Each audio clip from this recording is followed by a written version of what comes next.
Hanukkah is a week from Sunday night actually, I think. And every holiday that we have on the calendar obligated us to upgrade our understanding from last year. So that we will, Bezrat Hashem, will try to do in this year. The story of Hanukkah. So let's start from the mitzvah to light the menorah. The topic, as you say, is Chanukah, Nes, V'Teva, miracle versus nature. I'll start from the halacha. Let's see it in the Gemara. The Gemara is in Masechet Shabbat, דף כ"א, תנו רבנן, נר חנוכה מצווה להניחה על פתח ביתו מבחוץ. Not too many people know this, but the original mitzvah was not to put the menorah on your table, but outside of the house. So the people that pass by will see it, and that will be פרסום הנס, they will know about it. So the mitzvah, לכתחילה, is להניחה על פתח ביתו מבחוץ. אם היה דר בעלייה, מניחה בחלון הסמוכה לרשות הרבים. If you do not have a door to the street, you live in the second floor, or third, or at the time of the Gemara was no more than 2 floors, or maybe 3. Now we have skyscrapers. So if you live upstairs, you have no door to רשות הרבים, to the street, מניחה בחלון הסמוכה לרשות הרבים, in the window, so people that passing in the street could see it in the window. ובשעת הסכנה מניחה על שולחנו ודיו. When it's dangerous, was time in the history that the Goyim do not let the Jew do, especially when Chanukah always comes with their X-Mex. So they said, no, it will be only, you could not do something that not the X-Mex. So in this case, you should do it either way, not on the door near the street, not even on the window because it's dangerous, but you have to do it inside your house, so it will be Pirsum Hanes, the people will know about the miracle, the people that in the house. So the general idea is Pirsum Hanes, to publicize the miracle. But let's go a little deeper about the concept of Pirsumei Nisa. Rambam bring it lahalacha in Hilchot Chanukah, and Rambam add something very unusual. Rambam is very logic, straight to the point. In the halacha, he gives the halacha. Here, when it comes to Ner Chanukah, Rambam went out of his way and gave a superlative to this mitzvah. Look what he said, Mitzvat Ner Chanukah, mitzvah chavivahi ad meod. Never find it in the Rambam, about any mitzvah in the Torah. Every mitzvah is precious, but when it comes to mitzvahs Chanukah, Ner Chanukah, he said, this is specially precious mitzvah. You have to know that this mitzvah is not one of the 613. It's not the Oraita. Moshe Rabbeinu never light menorah, and not even David HaMelech, and it was not at the time of the Tanakh, it was much later. It was in the middle of the second temple. And yet, it's mitzvah de Rabbanan.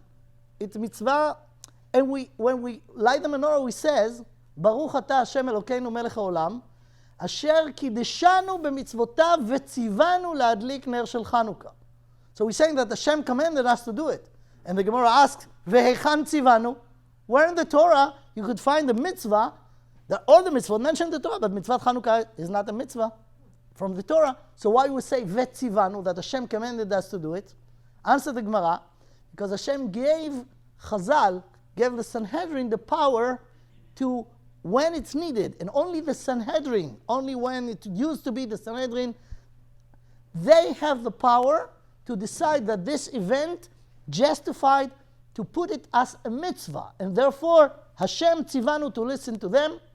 So anyways, about all the mitzvahs in the Torah, which is the Doraita mitzvahs, Rambam never give the superlative. This is very precious mitzvah, not about Shabbos, not about Tefillin, not about any other thing.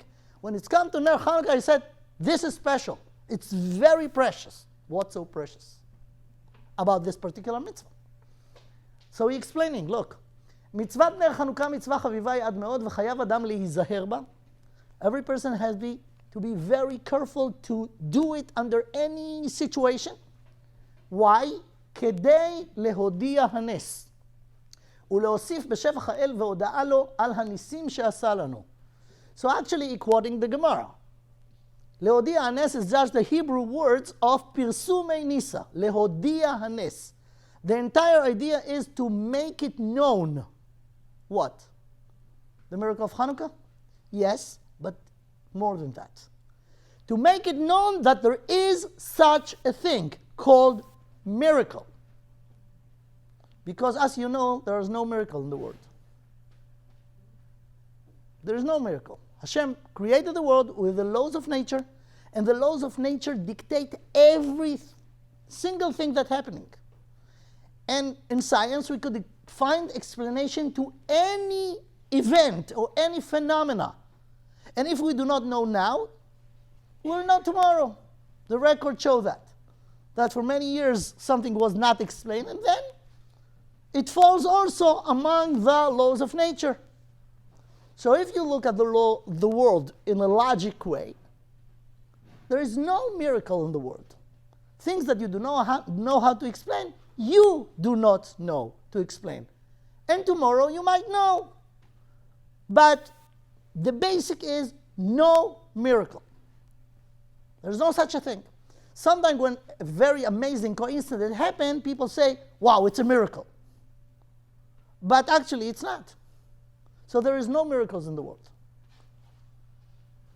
That's what the world think.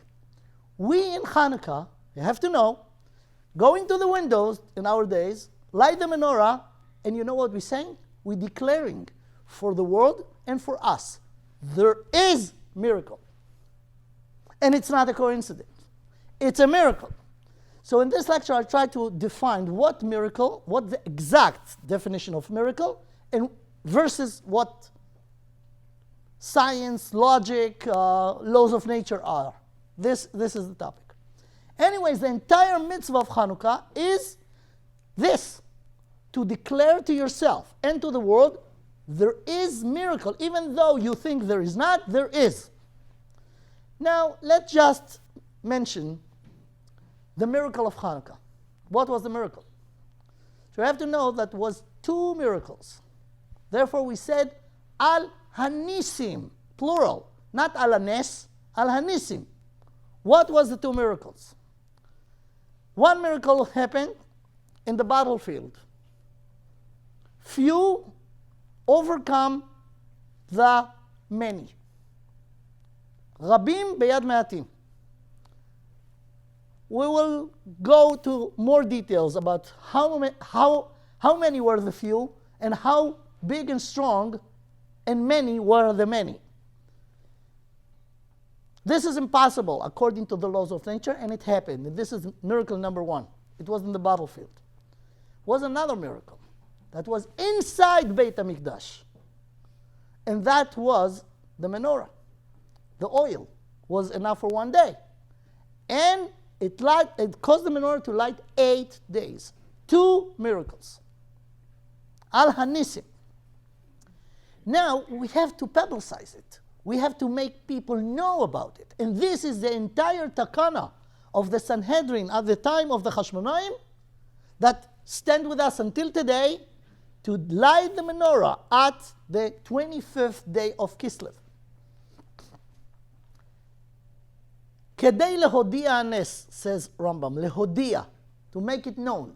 Pirsum enisa, those are the original words in Aramaic in the Gemara. Now, what do you have to publicize, to make known? Only things that people do not know. If it's known, you do not have to make it known. Everyone knows it. So you have to know that the concept of miracle is not known. Actually, in a way, it's impossible. Never happened. Therefore, there is the mitzvah. מפרסמים דבר שאינו ידוע. Nes זה דבר נסתר. It's hidden. If you look on the surface, you'll see no miracles. You have to look deeper, and it's hidden, the nes.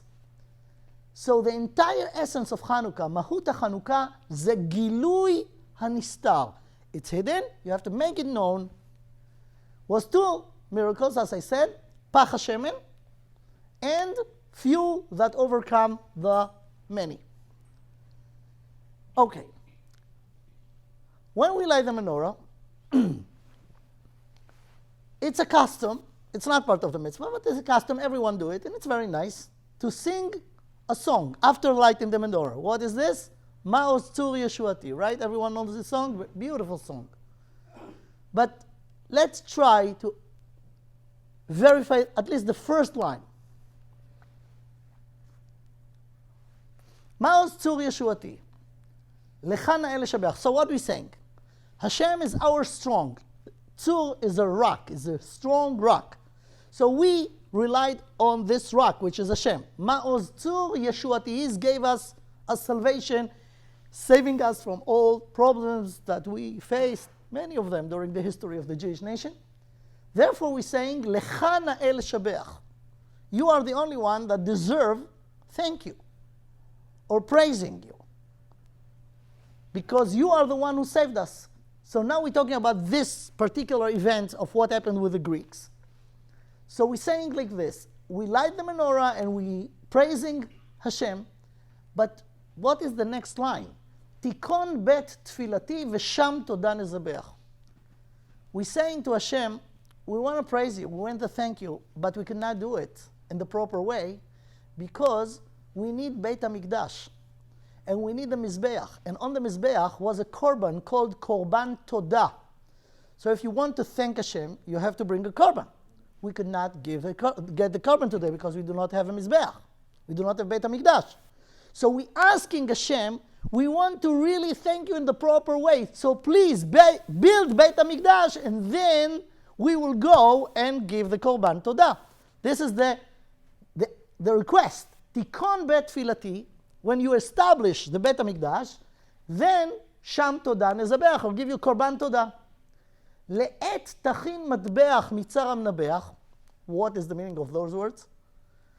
You know, maybe one of the benefits of this lecture that this year when you will say Ma'oz Tzur, at least the first line will be, the first paragraph will be more clear.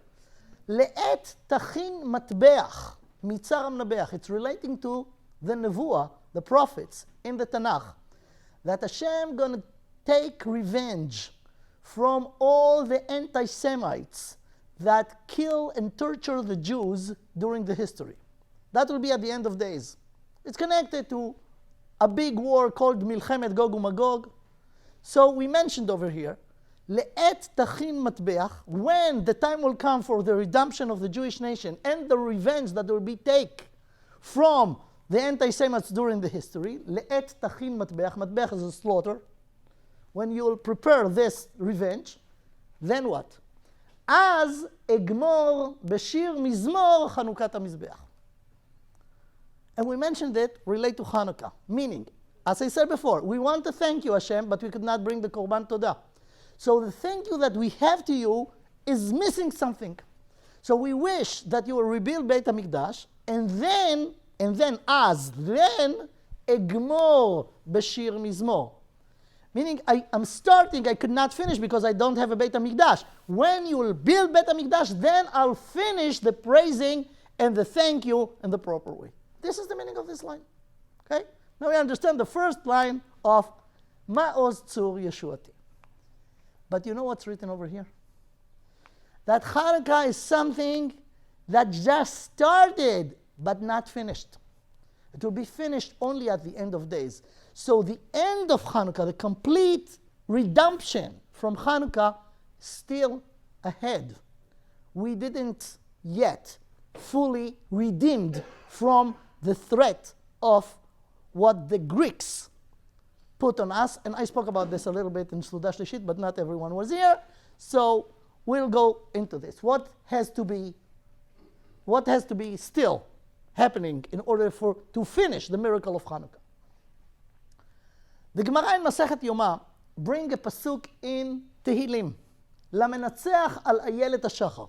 Says the Gemara that this mizmor, Lamenatzeach al Ayelet HaShachar, was said by Esther we're jumping to Purim, was said to by Esther when she entered the Melech Achashverosh in order to save the Jewish nation from the decree of Haman. So she said this mizmor, למנצח על איילת השחר. Said the Gemara on this, מסכת יומא דף כ"ט, אמר רב אסי, למה נמשלה אסתר לשחר? לומר לך, מה זה איילת השחר? איילת השחר is the early light in the morning, the dawn. So why Esther and the story of Purim is parallel to the dawn in the beginning of the day, the first light. למה נמשלה אסתר לשחר? לומר לך, מה שחר סוף כל הלילה, אף אסתר סוף כל הניסים. The dawn comes right after the end of the night, right? So the miracle of Purim was the end of the miracles that Hashem did to us. The end, Purim. When Purim happened, you know? Right before they rebuilt Beit Sheni. 2 years before the end of the 70 years that was between the destruction of the first temple to build the second temple. So the Gemara says that this is the last miracle. The last miracle was many miracles that happened in Mitzrayim and during the history in the Bible, in the Tanakh. The last one that mentioned is Purim. Why? למנצח על איילת השחר, the dawn. The dawn comes after the night, so this is the end. Ask the Gemara, והאיכא Chanukah. What do you mean? Why Purim is the last one? After Purim, 200 years after Purim, the miracle of Hanukkah happened. So why you said that Purim is the last one? Look at the answer. ניתנה להיכתב כאמרינן. Yeah, we know about the miracle of Chanukah, says the Gemara, but when we said that this is the end of the miracle that we have a permission to write down. Technically, you could say, you know what? Yeah, it was 200 years after, but it was after the biblical time. Because the last Nevi'im was Ezra, who built Beit Sheni. So, Nitna L'Ikatev, we're talking about the miracles that written in the Tanakh, in the Bible. But it's deeper than this. Nitan L'Ikatev meaning that we have a permission to write it down. Chanukah is a miracle that there is no permission to write it down. Why? Because it's very, very deep. That's why. It's nes nistar in a way that you are not allowed to write it, to make it so obvious. Why? Because you will never understand the depth of it. What's so deep about it? What's so special about Hanukkah? As I said, it's a mitzvah derabanan. It's a very nice holiday, but it's not from the Torah, and it's not in the Bible. Velo nitan likatev. There is no permission to write it down because it's so big and deep. So let's try to understand why, and that's why in Maoz Tzur he says, "Az egmor b'shir mizmor." When as, then, at the end of days, meaning that it started, it didn't finish, it will be finished at the end of days. So Hanukkah belongs to the secrets of the end of days. Fine. So after all this Hakdama, let's go to try to understand Hanukkah. Okay, the lecture starting now. Just, it was, okay. Where are we going to start? Guess. In the beginning. We have to start from the Bereshis. So let's relearn the famous psukim. Bereshit bara Elokim et hashamayim ve'et haaretz. Summarize the information here. The creation, the reality that's around us, divided to two parts. Shamayim, the spiritual dimension, and the Aretz, physical dimension. Okay, that's verse number 1. Verse number 2, והארץ, started over here. Verse number 2. והארץ הייתה תוהו ובוהו, וחושך על פני תהום ורוח אלוקים מרחפת על פני המים. So let's make it clear. What והארץ הייתה תוהו ובוהו? And earth was in chaos. That's a regular translation, right? Question. When הארץ הייתה תוהו ובוהו? When? So many people think before. In my Tanakh, verse number 2 comes after number 1. והארץ הייתה תוהו ובוהו is not before בראשית ברא אלוקים את השמיים ואת הארץ, because before Hashem created שמיים וארץ was no שמיים and no הארץ. So it could not be that the הארץ הייתה תוהו ובוהו.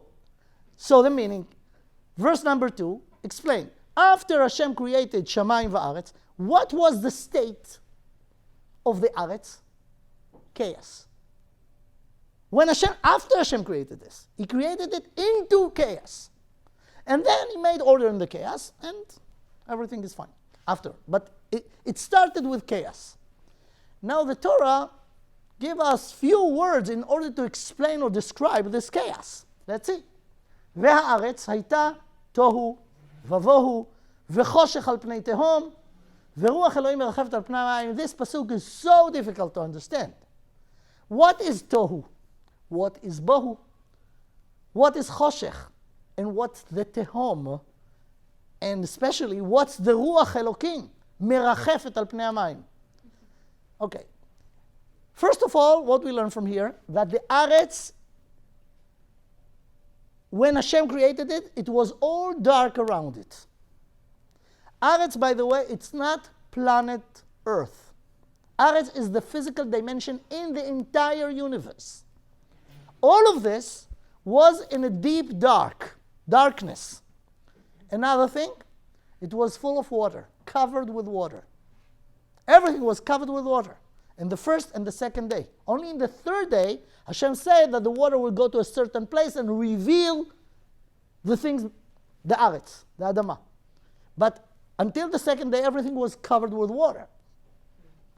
Okay, the pshat of the pasuk is very deep and it's very neat explanation. That's not the time now. I want to jump from the pshat. You know that every pasuk in the Torah has 4 levels, 4 realms. Initials pardes, pshat, remes, drash, and sod.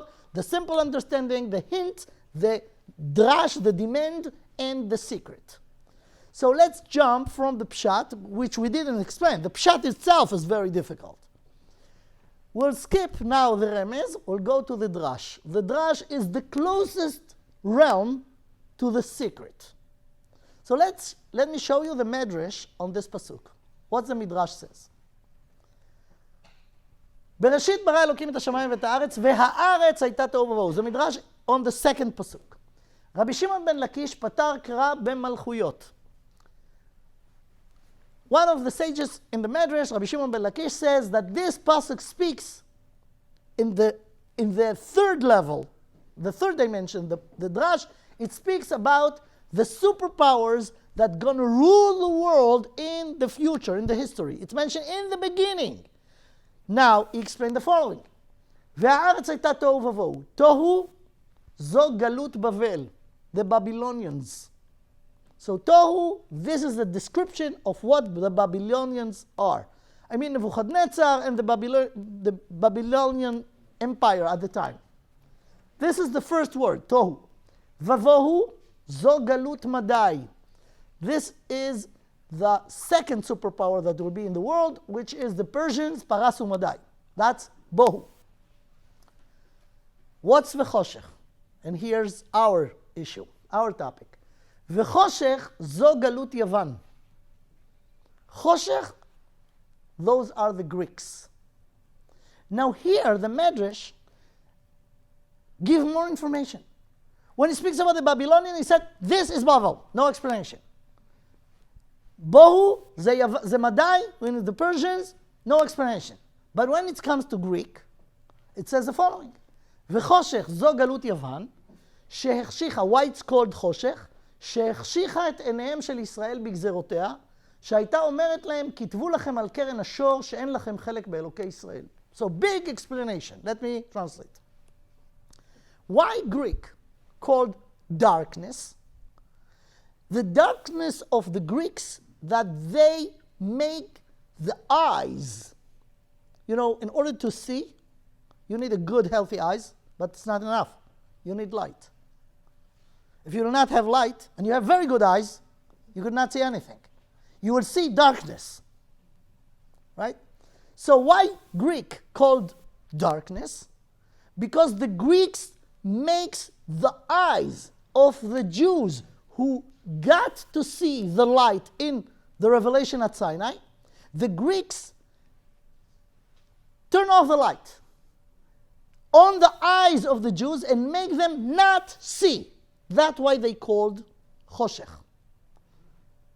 What did they do? They did a lot of things in order, as we said, Al Anisim, להשכיחם תורתך, לבטלה מחוקי רצונך. They want us not to keep the mitzvot, not to learn the Torah.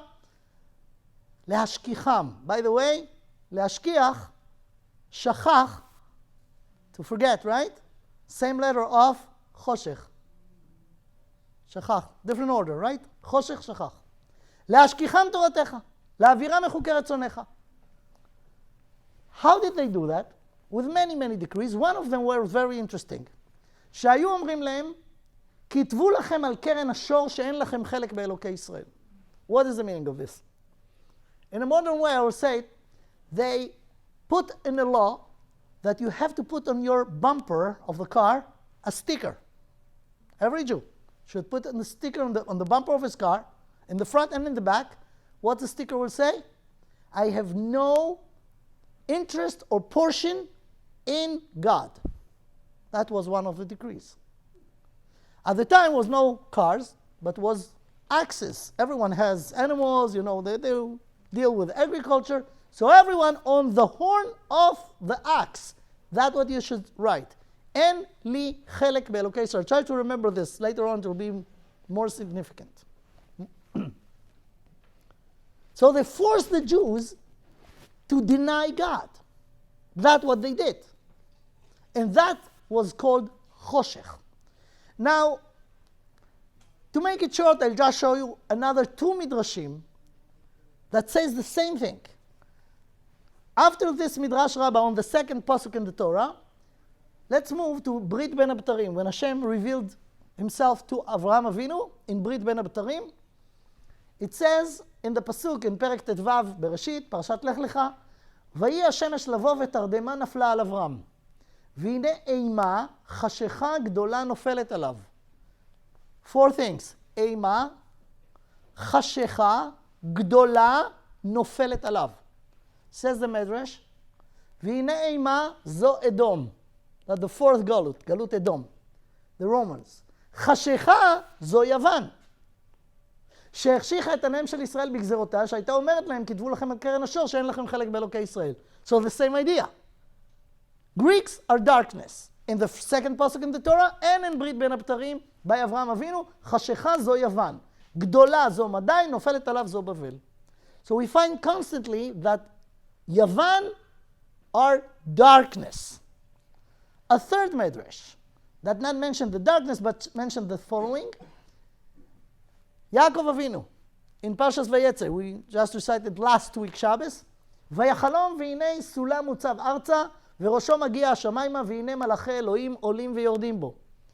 The angels that was going on the ladder up and down, right? What was those angels? Says the Midrash, והנה מלאכי אלוהים עולים ויורדים בו, אלו שרי אומות העולם. Every nation in the world has an angel, representative, spiritual representative upstairs. So every nation has the angel of the nation. So what Hashem showed Yaakov when he went to Galus, before he went out of Eretz Israel, he showed him this ladder with those angels. מלמד שהראו הקדוש ברוך הוא ליעקב אבינו, שרה של בבל, the angel of the Babylonians, עולה 70 שלבים בסולם ויורד. 70 steps on this ladder and then come down. ושל יוון עולה 52, 52 and come down. ושל יוון עולה 180 ויורד. 180. And each step on the ladder is 1 year. Showing him how many years those nations will rule the world and the Jews will be under them in exile. Okay? So, Yavan mentioned over here. Okay, I'll skip a few things because we have no time. Another thing that I mentioned in Suda Shlishit, but I could not show it to you in the computer presentation because of Shabbat. Now it's the time to... In Parashat Vayikra, the Tochecha in Parashat Vayikra, one of the last psukim of the Tochecha says the following, ואף גם זאת, בהיותם בארץ אויביהם לא מאסתים ולא גאלתים לכלותם להפר בריתי איתם, כי אני השם אלוהיהם. So even if they will sin and they will need to go to exile, I will protect them there. לא מאסתים, לא גאלתים, לכלותם, להפר בריתי איתם. Says on this, the Gemara in מסכת מגילה דף י"א, לא מאסתים בימי כסדים, at the time of the Babylonians, שהעמדתי להם דניאל, חנניה, מישאל ועזריה. ולא גאלתים בימי יוונים, at the time of the Greeks, שהעמדתי להם שמעון הצדיק וחשמונאי ובניו ומתתיה כהן גדול. So Hashem, in every exile, give us representative from our nation, which is the highest, the top, Gdolei Israel, that will go to the rulers and make things easier. So what was it in the time of the Greeks? Shimon HaTzadik was a Kohen Gadol in the beginning of Beit Sheni, at the time when Alexander the Great started to make Greek as a superpower. And then at the end, after 180 years, was Matityahu Kohen Gadol. Okay? They are the ones that Hashem sent in order to save us from the exile, the specific exile. Okay. Fine. Now let's go to understand what was against what. What was the clash between us and the Greeks? Believe it or not, it started way before Alexander the Great. How way before? In Sefer Bereshit. Here, on those verses, in those psukim in Perek Tet, the 9th Perek of Sefer Bereshit, this is a description of what happened right after the flood, after the Mabul. The only people who saved from the flood was Noach and his three sons and their wives, and the entire people in the world after the Mabul belong to these three dynasties, or from Shem, or from Ham, or from Yafet. We, the Jews, are from Shem, and this is the origin of anti-Semitism. It's go back to Shem. Okay, so we are. Avraham Avinu was the 10th generation to Noach through Shem. Okay, but let's read over here what happened. Noach, after the Mabul, started to work the field, and he plants a vineyard. You know the story, right? And he took the wine and he got drunk.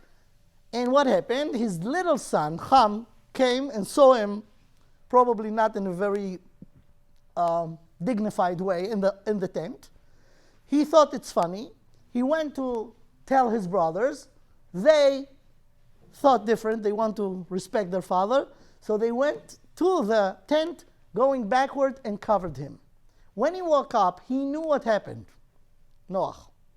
And he took his three sons and tell each one of them something. He cursed Ham, and he made him a slave. Eved avadim yelechav. And we're not going to talk about this now. We're going to emphasize more what he said to the other two sons that respected him, Shem and Yafet. Look what's written over here. He says the following. ויקץ נוח מיינו וידע את אשר עשה לו בנו הקטן. He knew what happened. ויאמר ארור כנען עבד עבדים יהיה לאחיו. Canaan was the son of Ham, and he cursed the entire Ham and his children to be slaves. Now he took the other two. ויאמר ברוך השם אלוהי שם ויהי כנען עבד למו. ברוך השם. Baruch Hashem. So he was the one who said Baruch Hashem. Baruch Hashem Elohei Shem. And Canaan will not get any blessing but curse. He will be the slave. Then he turned to Yafet and he says, Yaft Elokim leYafet v'yishkon be'oleh Shem v'hi Canaan eved lamu. So now we relate to all three. What is said to Yafet? Yaft Elokim leYafet. What is this? So let me explain the names, the meaning of the names. Shem is a very funny name. Shem. What is Shem? A name. So imagine someone come to the Mohel and say, I have a son, there is a bris. So they prepare everything, there is a bris, right? At certain point, the moel will come to the father and say, yeah, what's the name? So imagine the father say, name. What the moel will say, yeah, what is the name? So we repeat, name. What kind of name is that? Shem is a name in Hebrew. So, what is the meaning of Shem? But that was the name, Shem. You know what? Because we have no time. I mean, even if we'll talk now for 2 hours, it will be no time. And we do not have the 2 hours. And I have to make you curious, okay? So I say think, it's not fair, I know. It's a big thing. I could not get into it now. I just to give you a hint. The letters Shin and Mem are in the word Shamayim and in the word Neshama. And in brief, Shem is the definition of the essence of the things. This is Shem. Okay. That's Shem. What about Yafet? What is Yafet? Yafet, the meaning of the word in Hebrew is beauty. Beauty. So when he was born, he was probably a very handsome baby. So the name that he got, Yafet. So now comes this time, and Noach has to give them blessing. What blessing he said? He said, Baruch Hashem. By the way, HaKadosh Baruch Hu, God himself called Shem. Baruch Hashem, Be'ezrat Hashem. But it's mentioned also in the Torah. In the Torah it says, Le'yir'a et Hashem hagadol ve'anora hazeh. So Hashem, one of the names of Hashem is Shem. Baruch Hashem. So actually, you know what Noach did when he gave the brachot to Shem and Yafet? There is a connection between the blessing that he gave them to the first pasuk in the Torah. What's the first pasuk? Bereshit bara Elokim et hashamayim. So he gave the shamayim to Shem. You will be in charge of the shamayim. So what left for Yafet? The aretz. What is beauty? Philosophical definition of beauty. Beauty is to take something that has a lot of potential and shape it, take it out and make it shiny. It was bekoach in the potential, and now you actualize it. This is beauty. That's what they do in the saloons. They're trying. Okay? They take and they shape it, make it beauty. So what's the blessing that Yafet got? Yaft Elokim leYafet. Yafet will be in charge of beauty. What is the meaning of this? As I said, it's connected to the first pasuk in the Torah, meaning the Shamayim, spirituality, will be in, Shem will be in charge for it. The rest, which is the physical dimension, will be in charge of Yafet.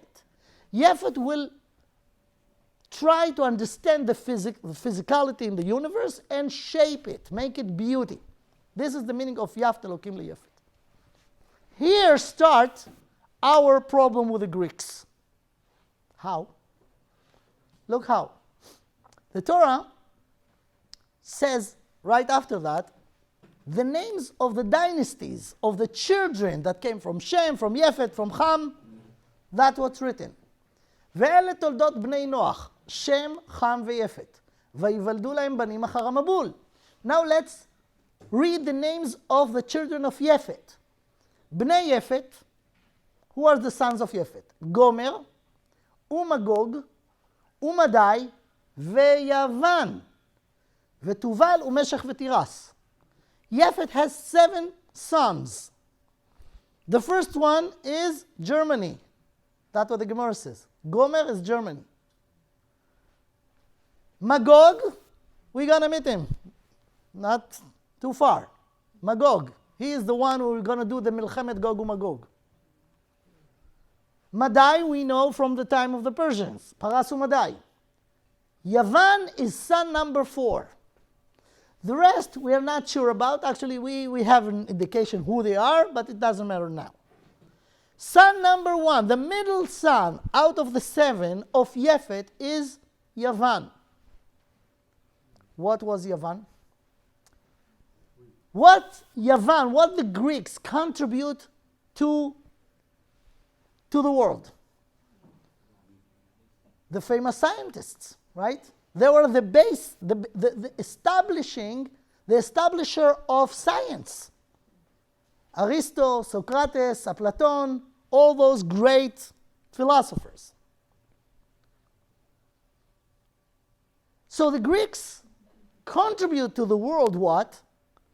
Understanding the material in the world, the science. And this what Noah put them under the charge. You will be in charge of the physical. What Shem is in charge? Spiritual. Be aware that all the major religions in the world until today came from Shem. Avraham, as we said, Judaism starts from Avraham. Avraham is 10 generations to Shem. Islam came from Ishmael, son of Avraham, also a Semite. Christianity started from Jesus, which was Jewish, right? And even the Far East religions was also connected. How? You know, remember that Avraham Avinu married another wife after Sarah passed away, right? He has 6 kids from her. When he died, it says, "Vayiten Avraham et kol asher lo liYitzchak." He gave everything to Yitzchak. "Velivnei הפילגשים אשר לאברהם, נתן אברהם מתנות וישלחם קדמה אל ארץ קדם." He gave them gifts and he sent them away. Where? To the east. To the east. Look at Rashi. What kind of gifts he gave them? Shemot shel tum'ah. Spiritual codes of impure spiritual powers. He gave it to them and sent them away, separate them from Yitzchak. In the Far East, there is a big group called Brahminim or something like this. I don't know how to say it in English. Brahma, something like this. And according to their tradition, all their wisdom come from a person by the name Abraham that was in the West, because they were in the East. So according to their tradition, and it's fit exactly what we have in our tradition, that Abraham sent them with this. So anyone who talk about spirituality in the world came from Shem. You see, the bracha of Noah just really fulfilled. Okay, so now we understand the roots, and now we come to the history. The first time in the history that the Greeks, with the yofi, with the beauty of philosophy, of searching the nature, come in clash with us, was when Alexander the Great became an emperor. And he conquered the entire world, and he got to the land of Israel. First time on their life, they met Jews. Now, who was Alexander? Why he was so great? I'll tell you. I don't know if you know. Before he became an emperor, his father, or actually to be exact, the one who was considered his father, was the former emperor of Greek. His name was Philip. Took care of his son when he was young. And he hired for him a special teacher to make him knowledgeable, so when the time will come and he will be the emperor, he will be very educated. You know who was the teacher? Aristo, not less. I don't know, how do you say Aristo in English? Aristotle. Aristotle was his private teacher. So Alexander the Great, he was very young when he became an emperor. He was 18 years old, but he was very smart and he was very strong and he was very famous. He was a very talented person. He knew firsthand the Greek philosophy and he was proud of it. So now he conquered the world, and the Greeks were very, very proud because they consider themselves, because they have the philosophy, the philosophers, the most intelligent nation in the world. And when he conquered the world, country after country proved it. That, at the time, we're talking about 2,300 years ago, people were very primitive all over the world. So the Greeks came, conquer every place, and they feel so good about themselves. We are the only one who have philosophers. We know how to read and write. Not everyone, not every Greek person knew it, but the students of the philosophers, and especially Alexander the Great. So they were convinced that they are the top nation in the world intelligent-wise, until they come to Eretz Israel. Then they got a big surprise. They were in shock. They come, they never saw Jews before. They conquered the land, and their assumption, מה שנקרא, what's called in Hebrew, הנחות עבודה, the simple assumption that we're going to find another primitive nation. Okay? So after they conquered the place, they sent people to check how low and the level of primitives of this particular nation. They were in shock. The researchers came back and said, what are you talking about? They are very advanced. How could they check? How do you check the intelligence of a group? How many people know how to read and write? They find out that every kid know how to read. Why? Because before the age of 13, since the age of 3, 4, 5, they learn alphabet, right? At the age of 13, they have to read their parsha in the Torah. And it's not started today. It was then. It was given to Moshe Rabbeinu, ולימדתם את בניכם לדבר בם. So every kid know how to read.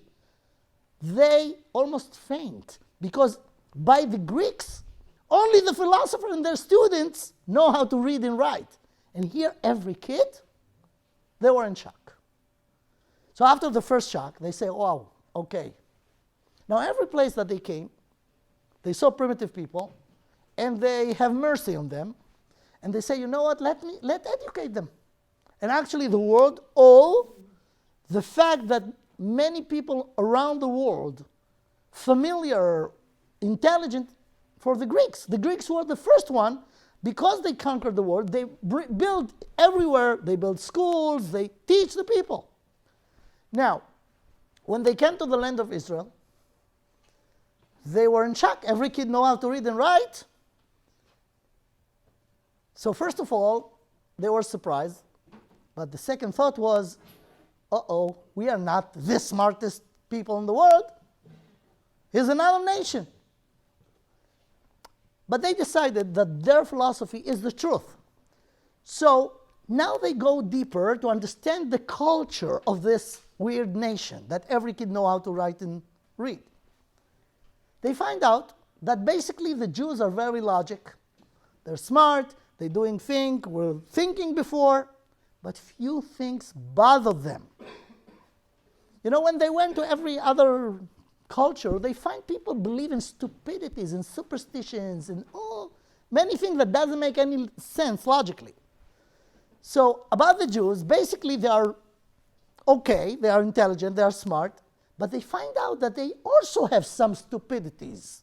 I'm talking about from the point of view of the Greeks. Let me give you an example about 3 things. They find out that Jews love money. It's a surprise for us, right? They find out they love money, and they are smart, right? So in order to get money, what do you have to do? Work, produce. They find out that the Jews, very into money, but they work only 6 days a week. One day, they do not touch anything to make money. So they asked the Jews, could you explain this to us? You love money, right? You work 6 days. You know that there is another day in the week? If you will work then, you will make what you're making, 1/7 more. Could you explain to us why you do not work on Shabbat? Now, because the Greeks knew that the Jews are intelligent, they expected intelligent answer. They thought, they gave the credit. They say probably they have a trick somehow here, because they really love money. It doesn't make any sense that they give up 1 day each week. So they thought that they will get a logic answer. So when they asked the Jews, the scholar of the Jews says to them, yeah, there is a reason why we are not working 1 day every week, but you are not going to understand it. The Greek was so insulted. What do you mean? I'm not smart enough to understand it? Don't dare to say it. Could you explain to me why you are not working 1 day each week? So the Jews say, okay, you want to know? I told you in advance, you're not going to understand it, I'll tell you. You know why I'm not working on Shabbat? Because it's a holy day. So the Greek heard that and says in Yiddish, holy? What's it do? Ma ze holy? What is holy? In their concept, there is no such a thing. What's holy? So the Jews say, I told you, it's something spiritual, it's not physical. You could not understand. You're very good understanding physicality, but this is above physicality. The Greeks understand that they are serious. They said, uh-oh, we thought you're intelligent. You believe also in superstitious. Holy, no such a thing. Our scientists know exactly what reality is. In the lab, you cannot find any holy stuff. No such a thing. So they write down for themselves, okay, this is thing that we have to take care of with this kind of people. Okay, they research another area. They find out that the Jews love food. Surprise, right? Love food. And the kitchen, the Jewish kitchen, is so rich with so many varieties of food. And the Jews are not even vegetarian. They eat meat. And the Greeks do. But they realize that they are very selective about what meat they eat. And they were curious. And again, they gave credit to the Jews. If they do it, they love meat, but from all the animals in the world, only few with a very strict condition that they eat. So they thought maybe they got on a special diet. And if it's diet, we could check it out. If it works, we'll adopt it too. So they asked the Jews, why you're not eating donkeys, snakes, fork, and other stuff? Again, the Jew was in a very not comfortable situation. He told the Greek, you know what, there is a reason, but you're not going to get it. Again, you're insulting me. So you insist, I'll tell you, but you're not going to get it. You know why we are not eating this kind of meat? Only animals that have these two signs, mafris parsa, ma'ale gera. You know why? Because it's tame. Tame. Vusidus. No such a thing. What's tame? Impure. Could you prove it in the lab? Could our scientists could verify what's tame? They told him, no. This is not physical. You good in physical. This is something above it. So the Greeks put another area that they have to take care of the primitive Jews. I mean, in general, they are smart, but there are some things, few things. The last thing, you know, every intelligent, open-minded Greek love art. And when they conquered the world, they find many temples and services, and they understood that it's primitive, but they didn't have any idea to destroy them because it's a nice place. So they heard about the temple of the Jews in Jerusalem, Bet HaMikdash. So they came to Jerusalem, they want to see Beit HaMikdash. So according to the halacha, you're not allowed to give them to get them in, to explain to them, but they were the conquerors. They didn't ask too many questions. They said, we want now to see this temple. Please give us a delegation of scholars to explain to us what is this. So a whole scholars from Athens, from Greek, came, professors in the universities, over there. They came to Jerusalem to have a tour in Beit HaMikdash. And they show them everything in the Beit HaMikdash. They have no choice. And then they come to the menorah. In Beit HaMikdash was a menorah of 7 branches. And the Kohen was there, and they forced the Kohen to explain to them, what is this? And he explained to them that this menorah is very special. It's a gold, pure gold, and it was miksha achat. It was not built, but it was one thing. Everything. They want to know everything. The oil, only olive oil, and only the first drop when you squeeze the oil, only the first drop, shemen zayit zach. And they were so curious and so fascinating to hear all this, because they are intelligent. They want to open or learn more stuff. Could you imagine that, 15 professors, Greeks professor around the menorah, and the Kohen explain? And then one of them come closer to the menorah and stretch his hand to touch. The Kohen screamed, "Stop, don't touch it!" Why? Now the Kohen was in problem.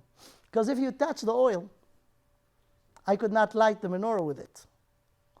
He asked why? Because it will become tameh. What? My touch will make it tameh, meaning impure? First of all, it's insulting. Second, could you get out of this? You're so stupid. What? If I touch it, it will be less working? The menorah will not, the light will be not clear? What? You have, and here they just blow. They could not take it anymore. So what were their decrees? They did not want to destroy Beit HaMikdash. They do not want to kill the Jews. They said, we're going to take you out of your stupidities. You're intelligent people, but these things are bothering us. So they forced people to work on Shabbat. That was one of the decrees. They forced people to eat not kosher.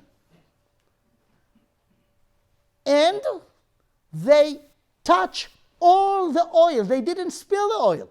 They want to force the Jews to light it with what the Jews called impure oil. They will see that it's working exactly the same, and slowly but surely they will get out of the stupidities. That was their idea. And they did. And they were very succeeded. You know where they were succeeded? Many Jews saw and was convinced that it's stupidity, the Jews, and they become Hellenists. What the primitive rabbis understand? Come on, the world is advanced. Let's go to the science. And then they slowly but surely take the Jews out of all their Kedusha, and I mentioned other stuff that, okay. Now, you have to know again, about this Mishnah, I mentioned that. This Mishnah in Masechet Avot. רבי אלעזר הכפר אומר, הקנאה והתאווה והכבוד מוציאים את האדם מן העולם. 3 things that are very negative, very not good.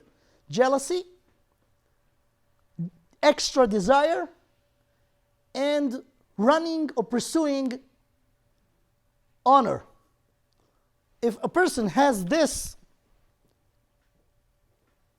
not physical viruses, but they're not less dangerous, מוציאים את האדם מן העולם. He could ruin his world. That's a simple understanding of the Mishnah. Says the Maharal Miprag. Every nation from the nation that we were under their rule, we have 4. Bavel, Paras, Yavan, Verom, Edom. The first 3 are parallel to Kin'ah, Ta'ava, Vekavod. Says, explain the Maharal. I will not go to the whole explanation, that Kavod is Babylonians. The Babylonians, I mentioned that. Nebuchadnezzar, Melech Bavel, thought he is on the top of the world. He says, the Pasuk, E'ele al bomote av edame le'elyon. I will go I'm on the top of the clouds. I'm like God. So that was the Kavod, that the glory of the kingdom, that there was their thing. Ta'ava was the Persians. בהראותו את עושר כבוד מלכותו, parties, 180 days parties, and in the parties was certain performance, all of them connected to desire, ta'ava. So says the Maharal, the Persians are, the exile under the Persians was ta'ava. And then he come to the Greeks and he said the Greeks is kina, jealousy. What was the thing of the Greeks? They were proud in their philosophers. They appreciate not desire, not fake honor. They have a real stuff. Science, knowledge. They appreciate wisdom, right? When they came and met the Jews with the wisdom of God, here comes the clash. Wisdom versus wisdom. Wisdom of a human versus the wisdom of God. And they declare a war against wisdom that above my human understanding. They said, anything that we could understand, it's logic and it's real. The rest is nonsense. And if you said that it comes from God, you believe in stupidities. And that was the war. It was a culture war. They didn't want to kill us. They didn't even put us in exile. They didn't even destroy Bet HaMikdash. What they want? To Hellenize us. That was the war. And they were succeeding because the vast majority of the Jews bought their merchandise. They went after their wisdom. Says the Maharal, in the fourth Galut, which is Galut Edom, which is the longest, we will suffer from all three viruses combined. Even if you are immune against one, when you have all three, you need a different kind of immunization. And we see it until today. Now, let me give you just sense of what we're saying. I know I could go with this lecture, believe me, for another 4 hours. Easy, easy. But we have to understand the limits of people to listen, okay? We're saying in Al Anissim. We're saying in Al Anissim the following. בימי מתתיהו בן יוחנן כהן גדול חשמונאי ובניו כשעמדה מלכות יוון הרשעה, יוון, the wicked Greek, על עמך ישראל להשכיחם תורתך. They declare war against anything that above their or human understanding. There is nothing more. I could understand anything. Everything that I could not understand not exist. Therefore, they declare a war against תורתך. ולהעבירם מחוקי רצונך. חוקי רצונך are mitzvahs in the Torah that you do not have logic explanation to. That's chukim, gzerot. Those are the ones that were the target of the Greeks. ואתה ברחמך הרבים, and you with your a lot of mercy, עמדת להם בעת צרתם, רבת את ריבם, דנת את דינם, נקמת את נקמתם, and hear what we said. מסרת גיבורים ביד חלשים, ורבים ביד מעטים. What was the war about? And what was the miracle? And it is a real miracle. According to the philosophy of the Greeks, the only thing that real are the laws of nature. Nothing that could not explain by the laws of nature. According to the laws of nature, if you have few soldiers against 100,000, there is no way that this small group will overcome those many. Actually, there is a way, logic way. If this group is stronger and sophisticated and has technology, they could, with their quality, overcome the quantity, right? So it's not a miracle. But when this group, the small, the few, are not strong, they are weak than the average, and those many are strong, the best soldiers in the world, so they have the quality and the quantity, there is no way that this small, weak group will overcome them. There is no way. And that's exactly what happened. Masarta giborim beyad chalashim. The weak overcome the strong. Verabim beyad matim, they were the quality and the quantity, and yet the minority who was weak overcome them. There is no way to explain this, only by miracle. According to the Greek philosophy, no such a thing. And you know, even in science today, if you have a theory that explained, any scientists, any researchers have a theory to explain a phenomena. If they have the theory should explain everything that belongs to this phenomena. If it's explained 99%, but 1% that should be explained is not explained. What we know about this theory, it's wrong. It's not complete, it's wrong. If it's true, it should explain 100%. If not, the theory is falling. You know what was the real winning in the Nes of Hanukkah, in the Miracle of Hanukkah? According to the Greek philosophy, there is no way that there are any miracles. The fact that it was made their theory not complete, therefore wrong, logically wrong. That was the winning. Their theory proved itself wrong. Now it was not just one miracle, it was another miracle with the oil. If you take this one jar of oil, give it to the best scientists, check it out, what power of energy this oil has, they will tell you 24 hours, not 1 second more. And they could calculate it to the seconds. The fact that it was more, and not just 1 second, not just 1 day, 8 days, and it happened, proved their theory wrong. And that was the real winning. They were proved wrong. What should be today the attitude? This is practical. How we today, as Jews, should look logically on science.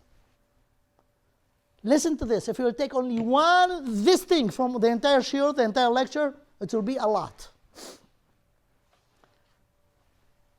Let's make a Jew versus a Greek. When the Greek represents science,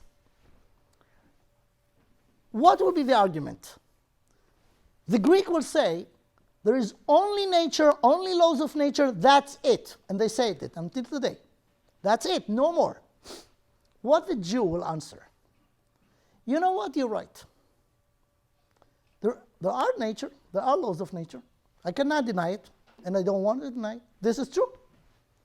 But you know what's the problem?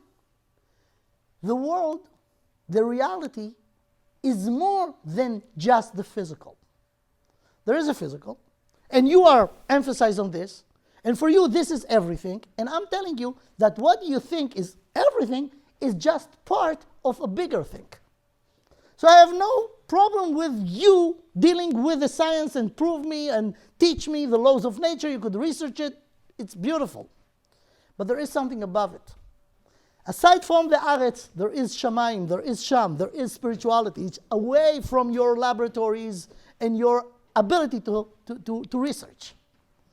So I'm not actually completely against you.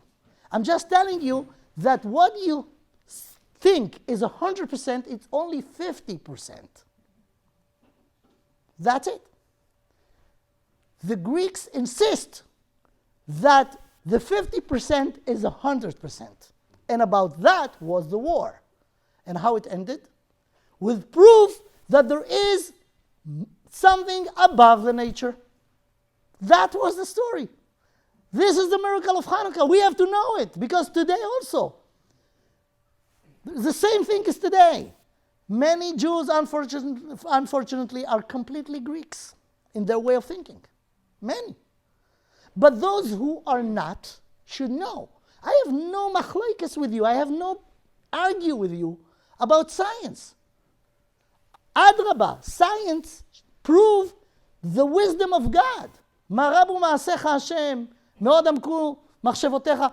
Science could show how great is the Creator. But they ignore the Creator. They deal with the technical thing. They forgot to ask, who made all of this? And that's where we are in the picture. There is an owner for all of this. There is a master of the universe. This is it. Many, many Jews, then and today, do not know this. And they say, you know what? The science proved this, and proved this, and proved this. Torah. What's Torah? If it goes with it, fine. But if there are completely different views, I'm with the Greeks. Many Jews will say that. Many Jews say that then. You know how many? You'll be in shock. That's the last thing that we could cover now. We say that Masarta giborim beyad chalashim verabim beyad me'atim. When we think about rabim beyad me'atim, many people think, yeah, the Jewish nation always was not too big. So the Greeks were the superpower at the time, and the Jews were, how many? How many few? How many me'atim? So you have to know, the vast majorities of the Jews at the time, vast majority, I mean 99.9, was completely Hellenists. Completely Hellenists. The ones who realized that there is a war, and if the Greeks will won chas v'shalom, the entire Torah, the entire Judaism go to the garbage. You know how many of them? 13. Only 13 people. Look at this. Moshe Rabbeinu, at the end of his life, Moshe Rabbeinu was the prophets, the father of all the prophets. The last day of his life, he gave blessing to each one of the tribes. Let's see what he says to his tribe, Shevet Levi. He came from Shevet Levi, right? What is the blessing in Sefer Dvarim?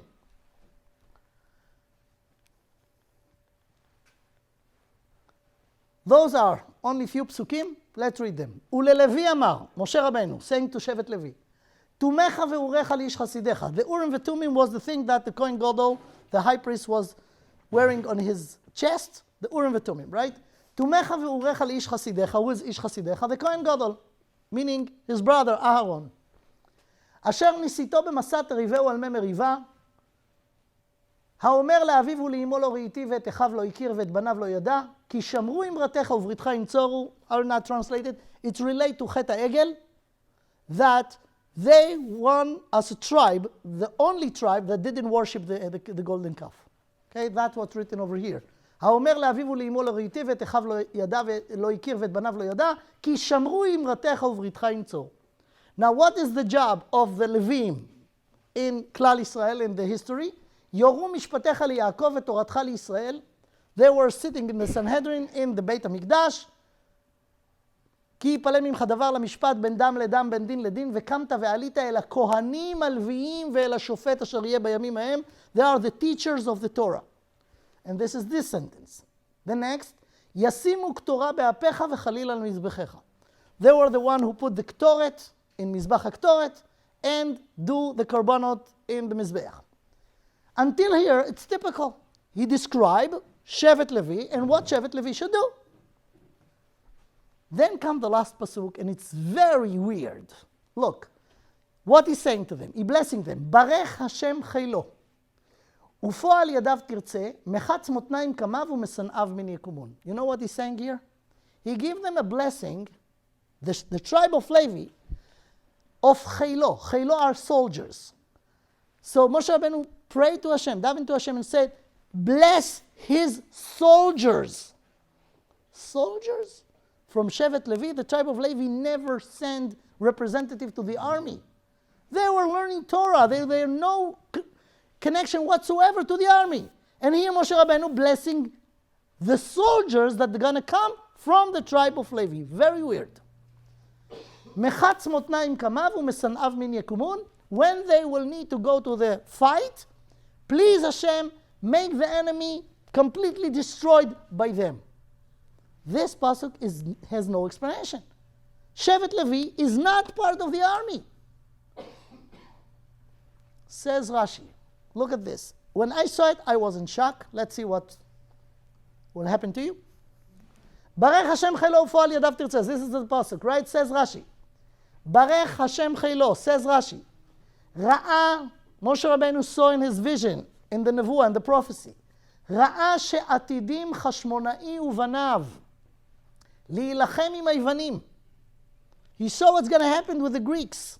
And who fought against them? The Kohanim. Matityahu was a Kohen, right?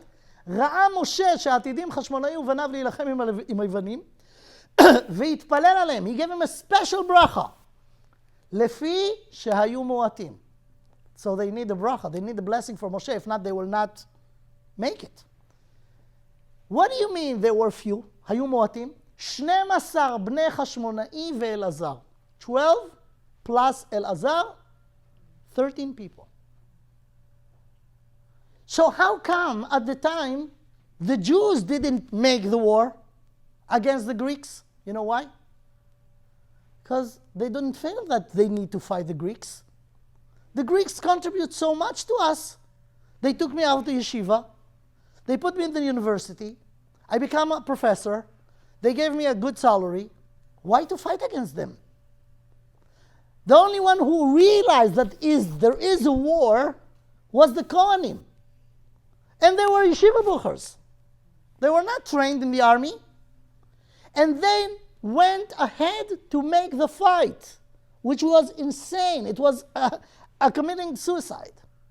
Who are you to fight the entire Greek empire? You're crazy?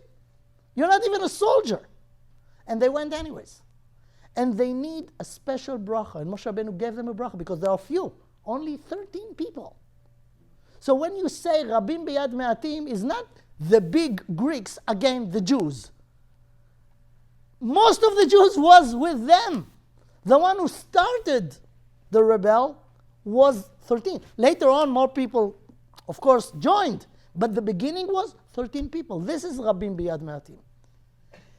And that shows that the miracle, it's a pure miracle. Because, if today, let's say, all the Arab countries, it's very possible, will join to attack Israel.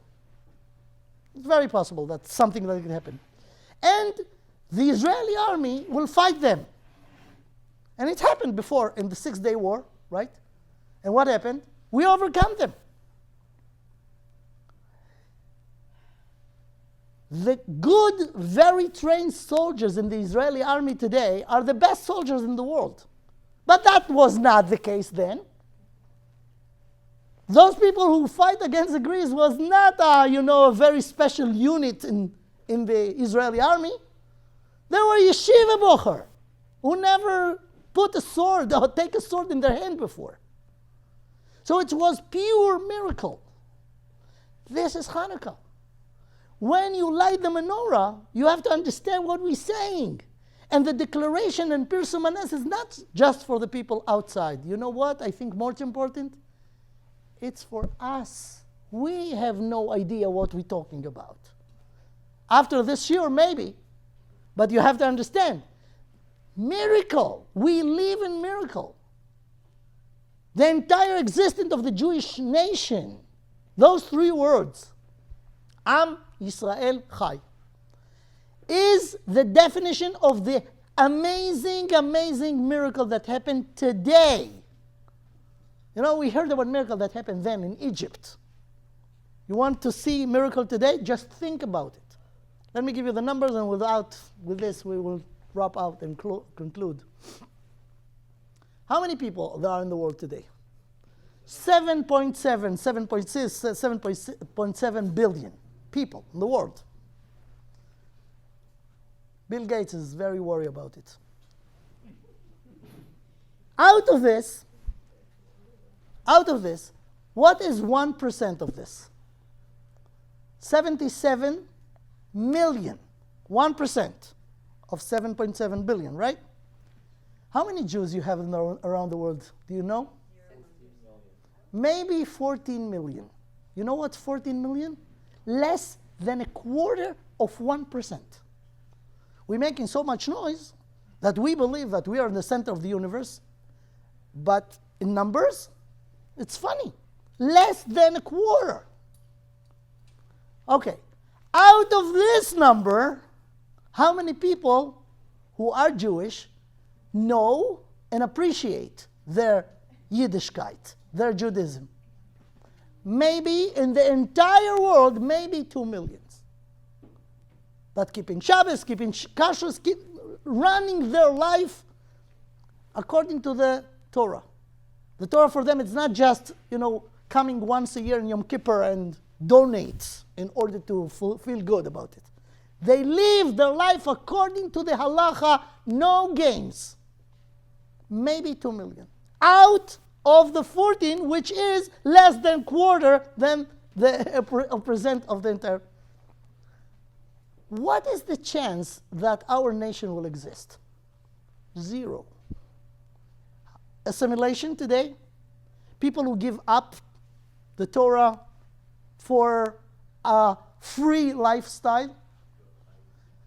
We're talking about 3,300 years that this miracle exists.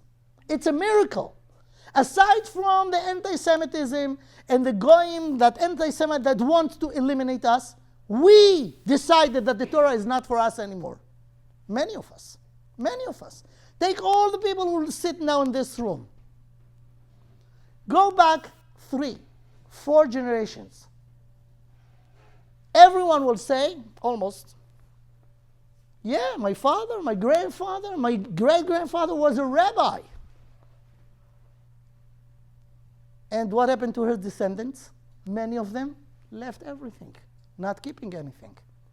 It's a phenomenon. It's a very sad phenomenon, but it is. When we're talking about 100 years, what about 3,300 years? What's the chance that Yiddishkeit, Judaism, will exist? 0. It's a miracle. This is a miracle that the Torah is still here. There are people who know Torah, believe in Torah, run their life according to the Torah. It's a pure miracle. Our existence as a nation is a miracle. And we have to be aware of it, and we have to make it known. This is the Pirsum Hanes. So we declaring, when we light the menorah, when we light the Hanukkah menorah, we declaring to the outside and to the inside, and the more important is the inside, to re-believe or re-knows that this is the truth, the absolute truth.